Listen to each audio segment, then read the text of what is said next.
lose it all? Is your legal structure putting your family at risk?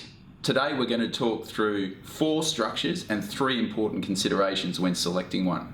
Across the top here, we've got sole trader, trust, a proprietary limited company, and partnerships.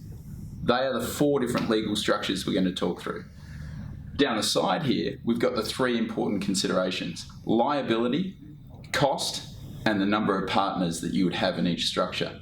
Let's look at liability, which is the most important issue.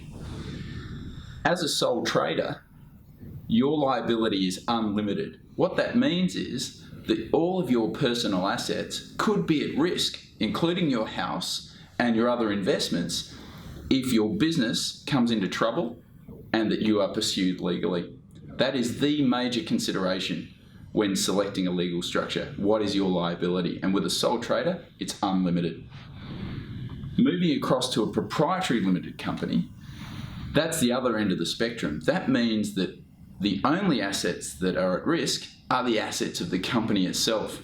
And as long as you operate within your duties as a director, your personal assets will be protected from any liability that the company undergoes.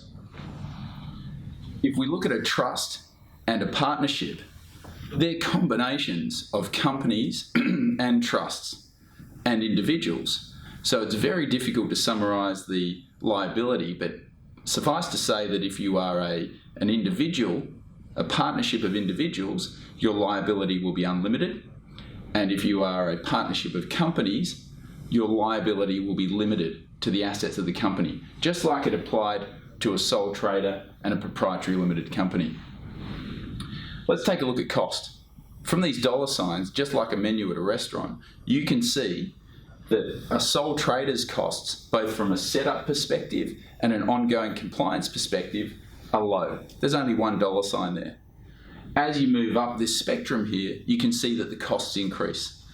What that tells you is that if your revenue is going to grow, you might consider a more sophisticated structure, but be aware that the costs are going to apply.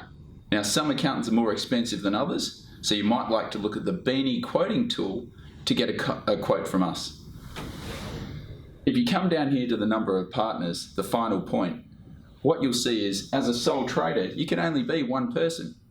As you move up the spectrum here, you can see that there are either unlimited partners or a limited number if you're within a company before it needs to become a publicly listed company, or in a partnership, you're contained to a specific number of partners. Now, you could lose it all, so choose wisely.